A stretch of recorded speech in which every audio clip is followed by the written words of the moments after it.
to the GOAT Fantasy Football Podcast. I'm your host, Jim Neander. So we've got the second half of our Week 6 preview on the docket today.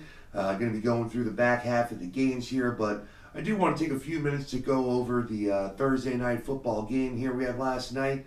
The New England Patriots and the New York Giants. Patriots won the game 35-14, so at the end the score kind of looked like what we were expecting, but it wasn't really the path we thought we might take to get there.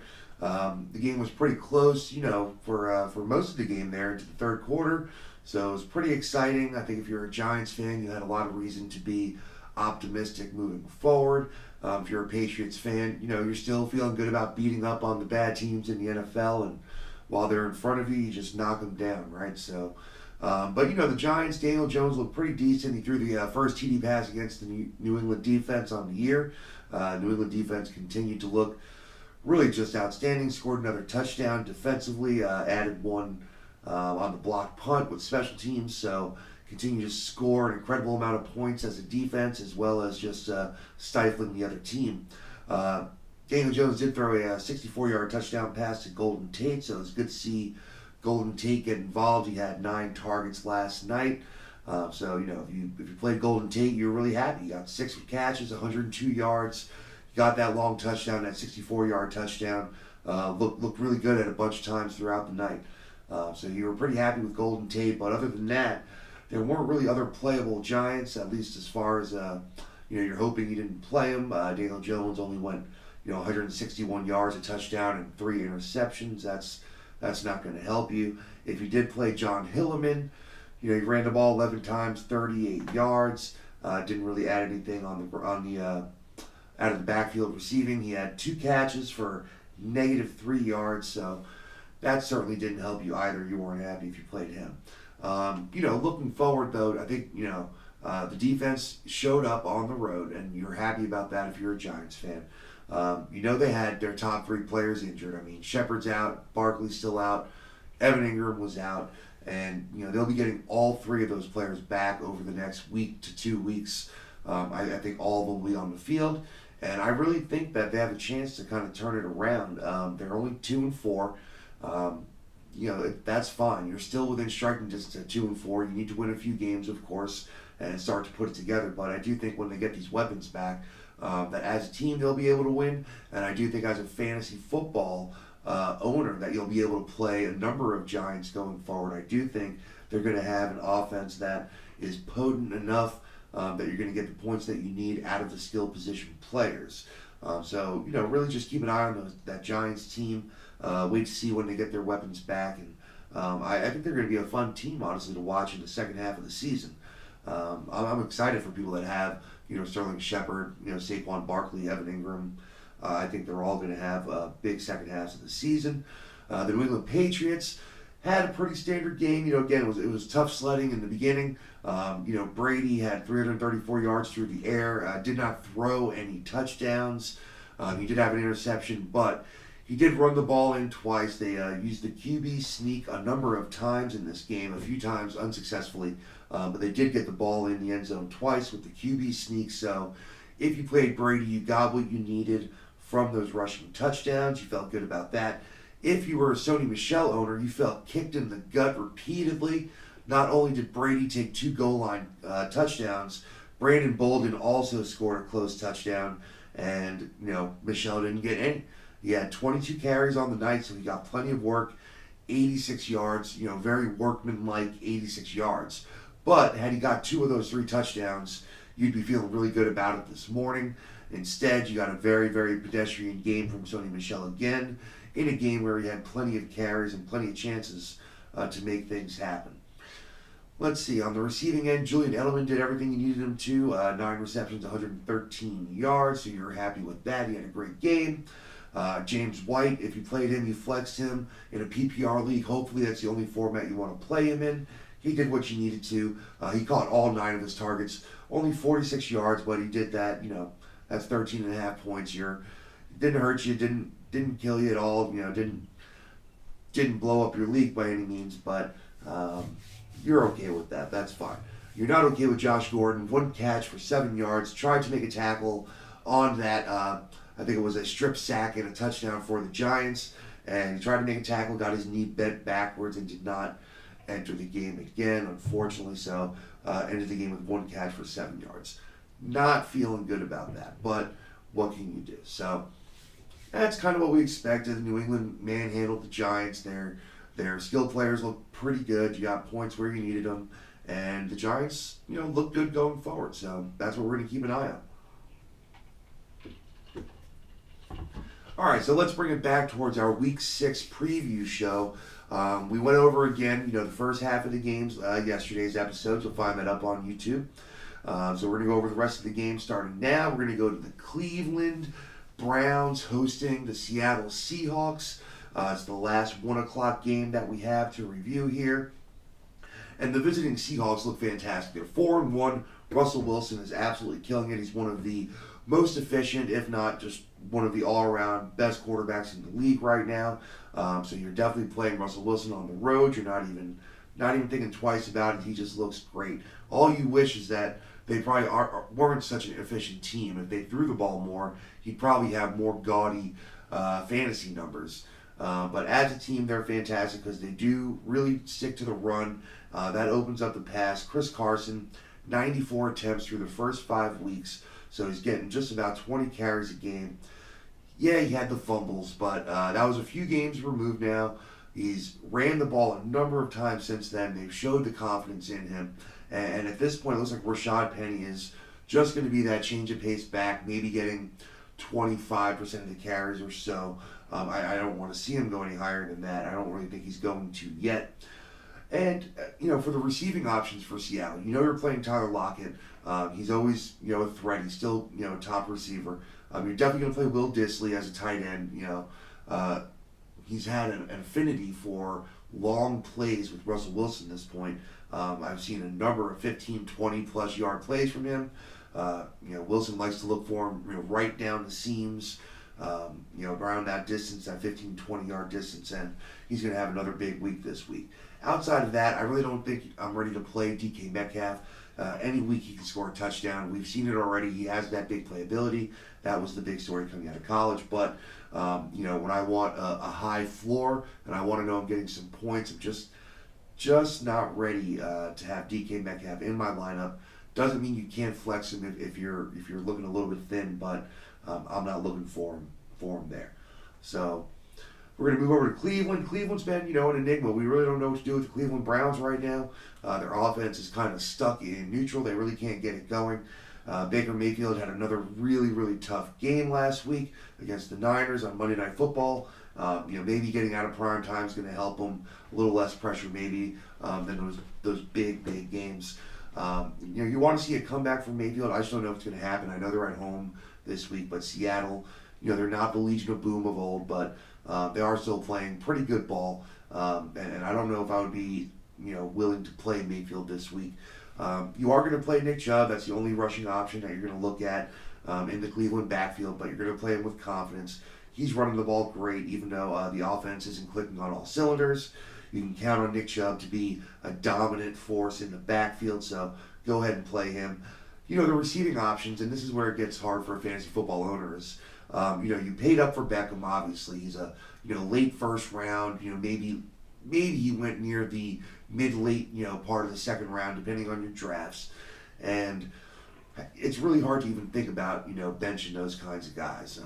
I've got a similar situation with Mike Evans this week. I've got some good firepower on the bench, and I don't know if I'm going to play Mike Evans, honestly. So if you have Odell Beckham Jr., the last couple of weeks you've been extremely disappointed in the outcome, and you always have that inevitable feeling that any week could be that breakout week just because of the playmaking ability for Beckham Jr. Really outside of the one huge play that he made on his own, there hasn't been much going on for him. Landry really has been the more consistent option of the two, and I just don't know. If I'm playing Landry, in that case, it's probably in a flex, right? So I'm expecting less. If you're playing, OBJ, he's your wide receiver 1, maybe he's your wide receiver 2. And you got to expect those numbers, and it's hard to. I do think he'll have a good game this week. I think Mayfield knows that you got to feed Beckham a little bit We don't want him to become too malcontented and start to be a distraction in the locker room. We know he can be a little bit touchy about not getting the ball. So I look for him to get a number of targets this week. It's just, can they convert on some of them? I do think he'll have 8 to 10 targets. The question is, will he have more than 3 or 4 receptions? So we'll have to tune in and see. I think you can play Beckham with decent confidence this week. I think he's set for a bounce back week. I wouldn't even be playing any of the other receiving options for the Browns if it were me this week. I'd be laying off the rest of them. So, all right, let's keep it rolling here. Where are we going next? All right, we're gonna go out to LA. I really like this game. So the LA Rams are hosting the San Francisco 49ers. Both these teams playing pretty good football. The Rams have a 3-2 record, and they've played about that. We were expecting a little bit more from them. The undefeated 49ers, 4-0. They already had their bye week. If you're playing the 49ers right now, you're definitely a little bit worried that you're falling into that trap. They're going to run the ball all game long, and you're not going to have that many opportunities to score. So if you're not converting early on in the game, you're really going to be behind the 8 ball against the Niners, because they're going to hold the ball, they're going to run the ball. That's just what they're doing, and really it just seems like they're imposing their will right now. No one's been able to stop their rushing attack. Kyle Shanahan has dialed up a really great scheme with these guys. Doesn't matter who's in the game. Breida, Coleman, Mostert, they're all really efficient, really effective when they're in there.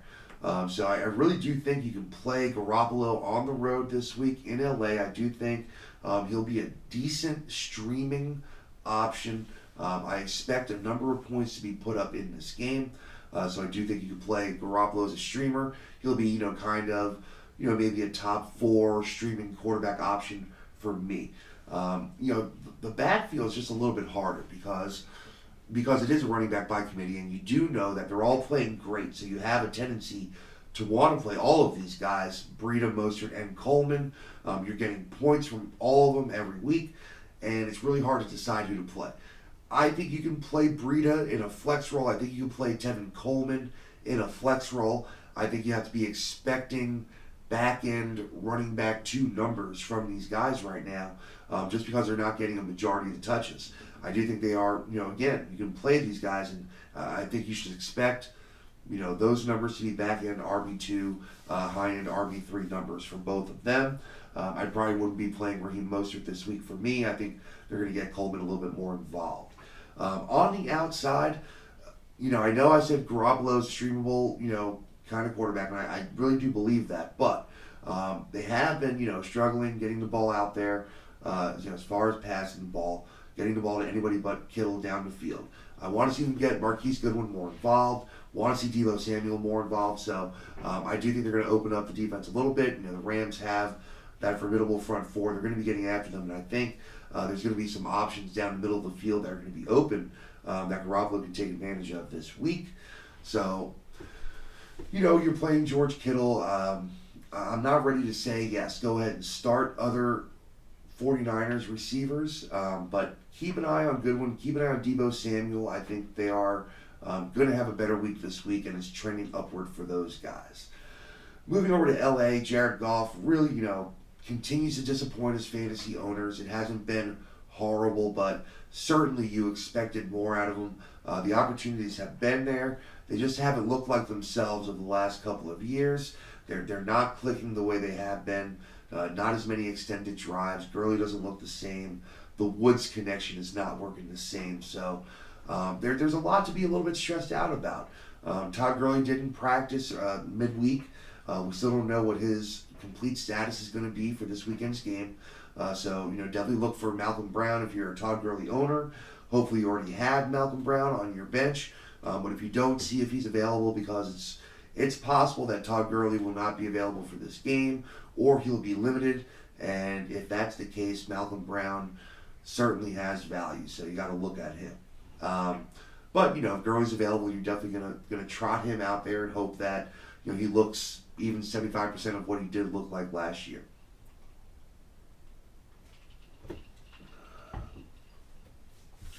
You're playing Cooper Kupp. Cooper Kupp is the number 1 option here on this offense. He was when he was healthy last year, so it really shouldn't be the hugest surprise that he's the number one right now. Brandon Cooks is a little bit banged up. It looks like he might be able to play this weekend, but definitely going to be just a little bit banged up. And again, the Robert Woods connection. There's been a bunch of targets to Woods. There was that one game, a couple weeks ago, he had 13 receptions, but so far that connection has just been, not nearly as efficient as it was in years past. And I'm a little worried about the whole combo of the Rams offense. With the exception of Cooper Kupp, I do think that you're playing these guys and you're hoping that they look the way they did last year, and so far they haven't. I do, however, believe in the Gerald Everett trend going upward. Gerald Everett is playing some pretty good football. He's got a ton of targets. I think something around 19 targets the last 2 weeks. And that's a little bit of a product of the offense not working as well as it could. When the offense was clicking at its best, really the tight end wasn't being used that much in recent history. But as far as, as long as they're kind of struggling, I do think Gerald Everett is a very playable tight end in what is a kind of ravaged tight end landscape. I've got Everett going in a couple of leagues this weekend, so I am hoping for a pretty good game out of Gerald Everett. All right, that's going to do it for that game. Let's keep it rolling here. Where we're going to go next 4 o'clock game. All right. The Arizona Cardinals are hosting the Atlanta Falcons. So Atlanta, man, these are two teams that definitely need a win. Two teams that are, unfortunately, right now kind of trending in opposite directions. The Cardinals, there's reason for optimism, and for Falcons fans, there's very, very little to be happy about. It's been nothing but disappointment this season, and honestly, just their Super Bowl hangover is still running around. You can feel it with Atlanta fans. This is an Atlanta-based show, and you talk to Atlanta fans, and really it hasn't been the same since they lost that Super Bowl. Just been plagued like the black cloud over this team here for a while now. So they're 1-4 visiting the Cardinals. They really need a win here on the road, get things going. Kyler Murray, it's crazy. He's really not throwing a lot of touchdowns, and he's still very fantasy relevant. He's throwing for a ton of yards. The rushing game is coming on, and he's looked better than I expected him to. And when you're throwing the ball that much, the touchdowns are going to come. There's just no way there's not going to be a positive progression in touchdown passes. There's just really no way that's going to happen. I don't see how that happens. So, we'll see what happens in this game. Matt Ryan, I know you're playing him if you have him. The numbers have been decent. He just, the interceptions have gotten under control the last couple of weeks. And, they find their way into the end zone a couple of times every week, so you get the numbers that you need. It just doesn't ever look good throughout the game. There's so many missed opportunities and bad plays, so many penalties. They just don't look great.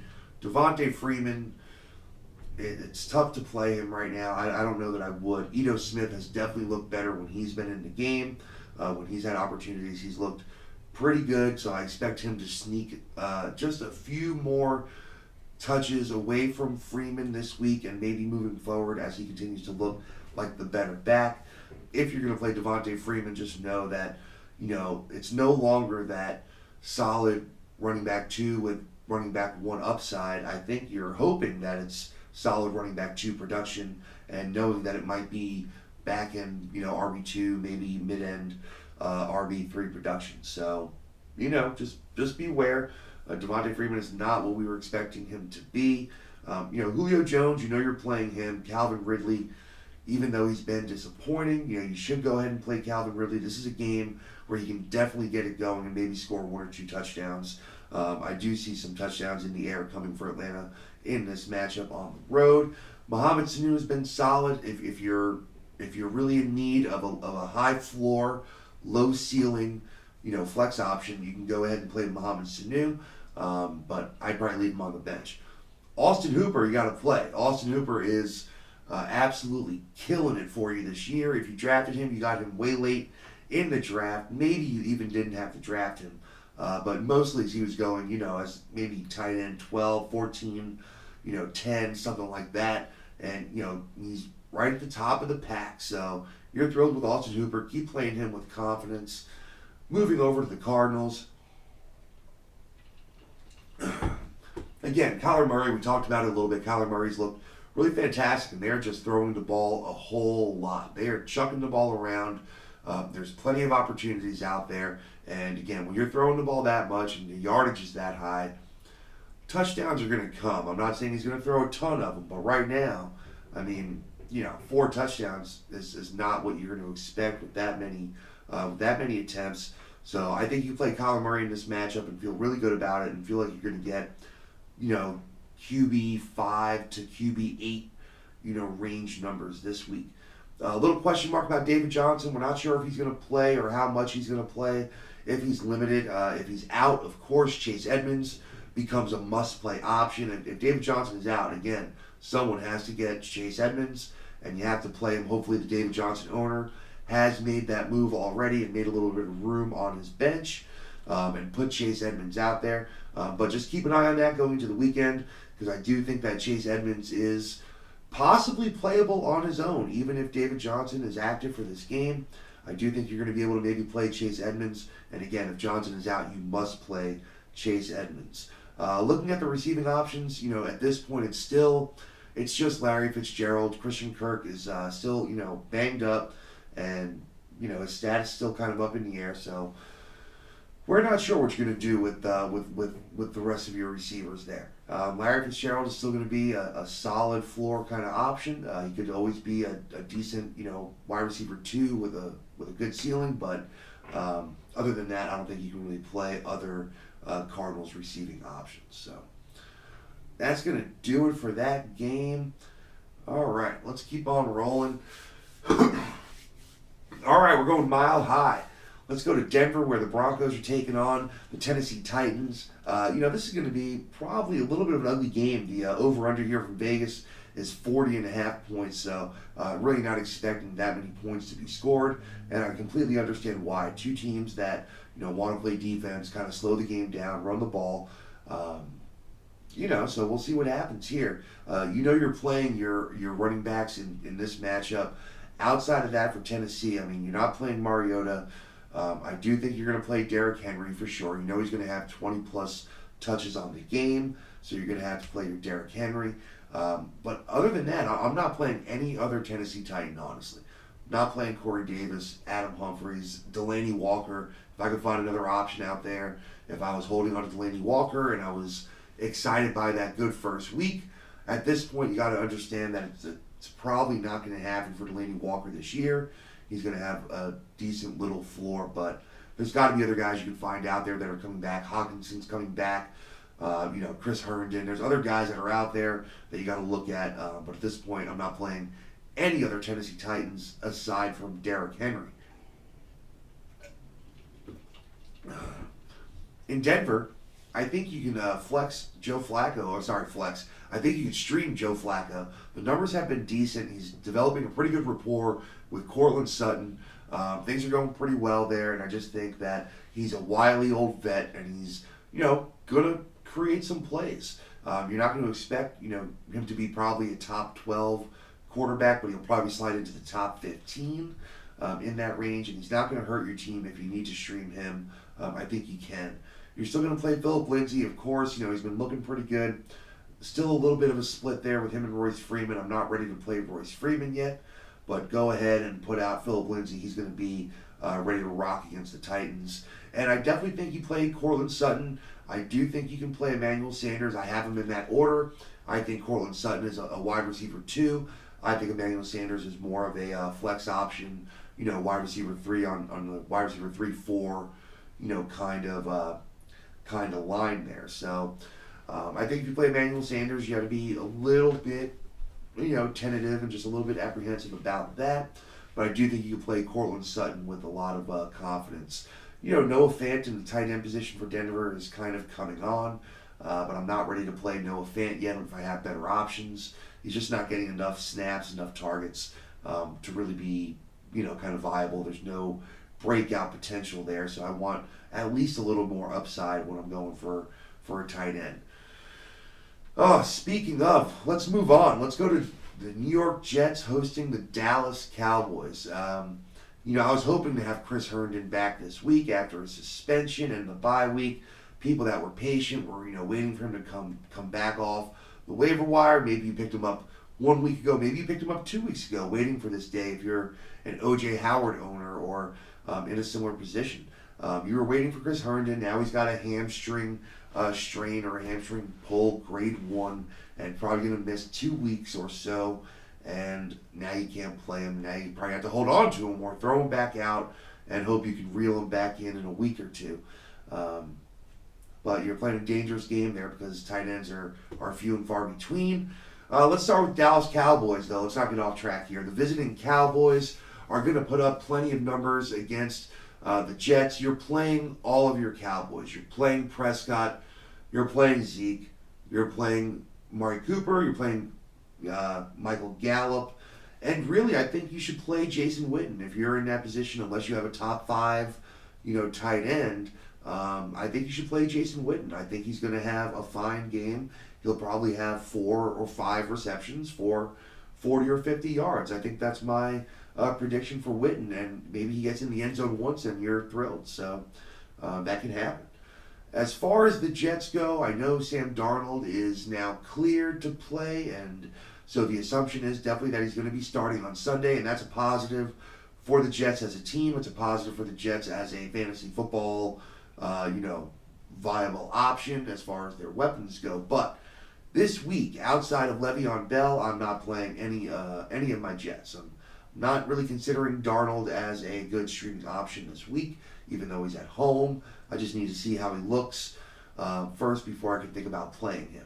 And the receiving options in New York, I'm just not ready to go with. Robbie Anderson hasn't shown me anything yet.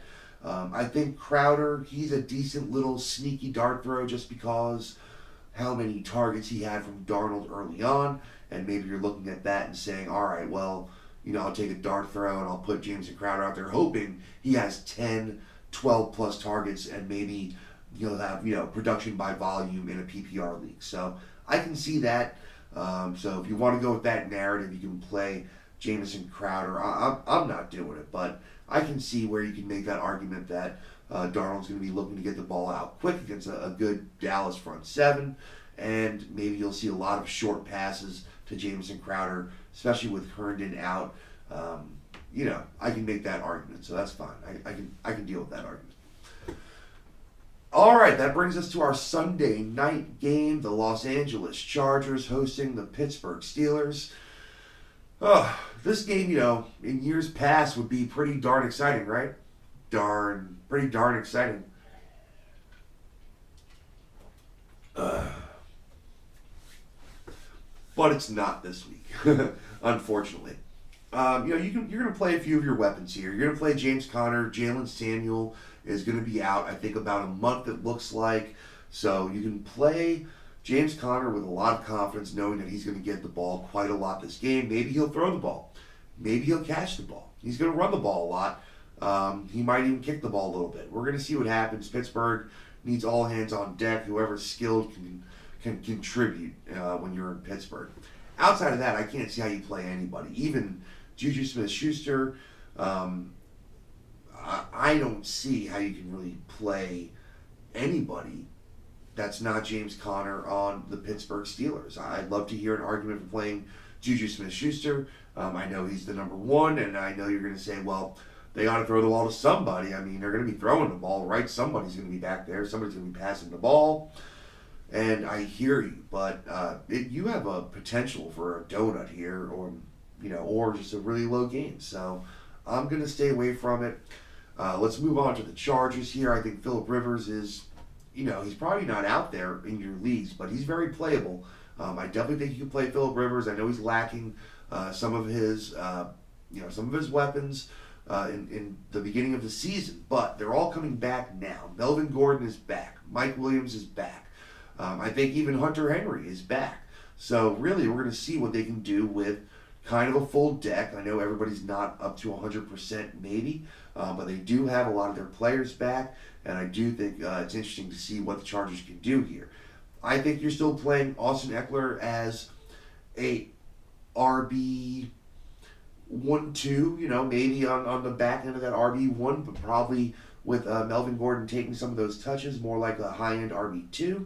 And I think you treat Melvin Gordon as a flex option again for this week, assuming his workload is going to be a little bit less than Eckler. I still expect Gordon to get at least 50% of the rushes, if not more. But I expect Eckler to get, most of the receiving work, which is typically bountiful for Phillip Rivers. So I feel good about playing Eckler still there. Hopefully he makes something happen, gets in the end zone, and Eckler owners get to milk at least one more week out of him.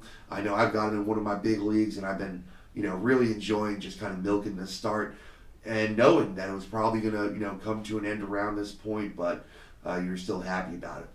Of course, you're playing Keenan Allen. Doesn't need to be said. And I think you're playing Mike Williams. He's going to be, back to healthy now. He's been back for a couple of weeks, and I think that he's going to, kind of resume his role as the number 2.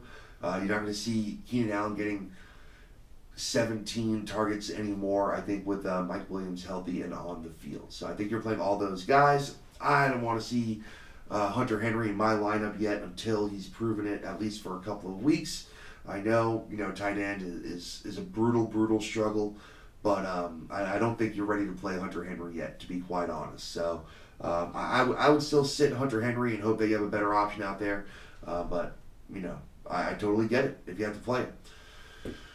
All right, Monday night game. Monday night's game is huge for me, or at least it was. A little bit less so now with the recent news, but we have the Detroit Lions visiting Lambeau Field out in Green Bay, and Davante Adams is going to be out again with turf toe for this game, so it takes away a little bit of the firepower for Green Bay, takes away a little bit of the fantasy relevance for myself and for quite a lot of owners out there. But, that creates opportunities for other guys, and we'll see what that means in this game. So for Detroit, I do think you can play Matt Stafford. I think he should be played this week. I think he's going to throw 250 plus and probably 2 touchdowns. So I really think you should play Matt Stafford. You should definitely play Kerryon Johnson. He's going to get the ball quite a lot. They've been giving him the ball a ton since C.J. Anderson was cut.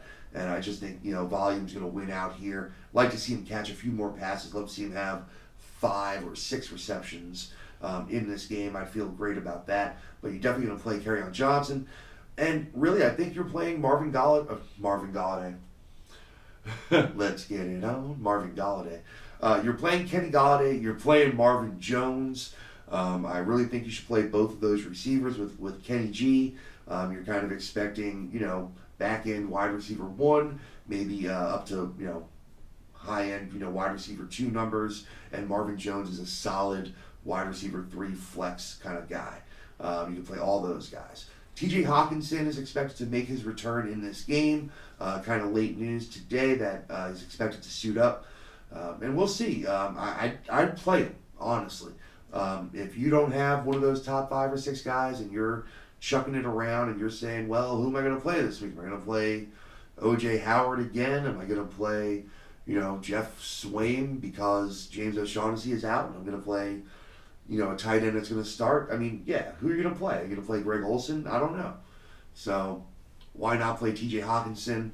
Stafford could be really excited to have him back and could find him for a couple of big plays. So, I'm not averse to it. In Green Bay with Aaron Rodgers, it's been a little tough so far, and now he's got another game without Davante Adams, and it's going to be a little bit difficult. I think they're going to lean on Aaron Jones again. You saw how dominant he could be when he's, the focal point of the offense. He had a huge, monstrous game last week, 4 touchdowns.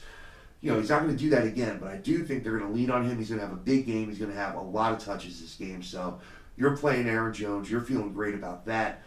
You're definitely playing Marquez Valdez-Scantling. I mean, if he's the number 1 option in an Aaron Jones-led offense, I don't see how you can not play him, and let's hope they can get something going. But I think you have to play MVS. I think the opportunity is there for him to have a big game, 7-8 receptions, maybe 100 yards and a TD. I think you're looking for that out of MVS this week.